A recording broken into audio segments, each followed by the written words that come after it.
Bubble shooters కి BRS లో deputy floor leader పదవి ఇచ్చారని ఆరోపించారు కవిత. మళ్లీ వాళ్లకే పెత్తనం ఇచ్చి కేసీఆర్ అసెంబ్లీకి రాకపోతే బీఆర్ఎస్ ని ఆ దేవుడు కూడా కాపాడలేడంటూ కమెంట్ చేశారు.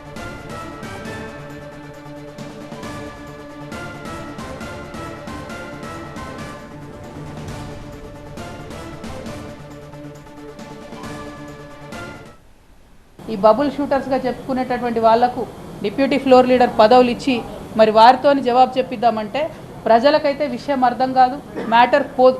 మరి ఈ బబుల్ షూటర్ల వల్లనే ఈ ట్రబుల్ అంతా వచ్చింది. ఈ బబుల్ షూటర్ల వల్లనే మొదటి ప్యాకేజ్ దెబ్బపడ్డది. ఈ బబుల్ షూటర్ వల్లనే పాలమూరు రంగారెడ్డి లాంటి ప్రాజెక్టులు చాలా పెద్ద ఎత్తున ఇబ్బంది పడ్డాయి. మళ్ళా వాళ్ళకే పెత్తనం ఇచ్చి వాళ్ళకే డిప్యూటీ లీడర్లు ఇచ్చి మరి అసెంబ్లీకి కేసీఆర్ గారు రాకపోతే మాత్రం బీఆర్ఎస్ పార్టీని ఆ భగవంతుడు కూడా కాపాడలేడు. In the interest of the people of Telangana KCR garu వస్తే బాగుంది. ఎందుకు మాటలు పడాలి?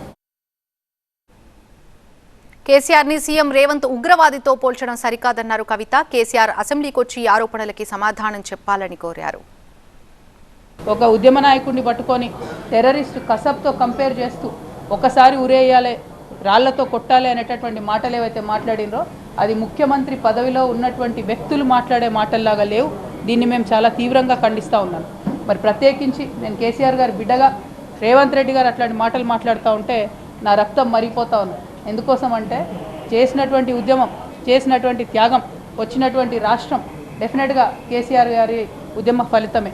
మరి వాళ్ళు అదే రాష్ట్రానికి ముఖ్యమంత్రి అయినటువంటి వ్యక్తి కేసీఆర్ గారి చిత్తశుద్ధిని శంకిస్తూ ఉంటే నేను రిక్వెస్ట్ చేస్తూ ఉన్నాను, కేసీఆర్ గారే డైరెక్ట్గా హౌస్కి వచ్చి మరి ఇటువంటి ఆరోపణలు చేసేటటువంటి వాళ్ళ నోర్లన్నీ మూతపడేలాగా చేయాలి. ఎందుకంటే సోర్స్ జూరాల నుంచి శ్రీశైలం ఎందుకు మార్చిరు అనేది కేసీఆర్ గారు.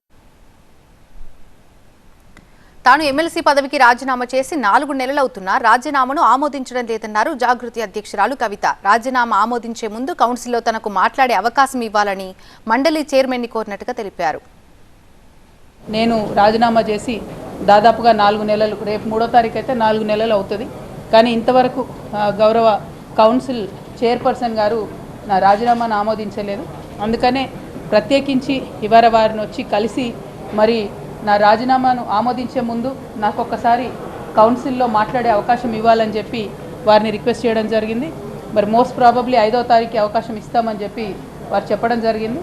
వారు 5వ తారీఖు ఇచ్చే అవకాశాన్ని సద్వినియోగం చేసుకొని మరి నా రాజీనామాకు కారణాలు ఏంటో కూడా సవివరంగా వివరించి on the floor of the house నేను మళ్ళొకసారి నా రాజీనామాను యాక్సెప్ట్ చేయమని అడగ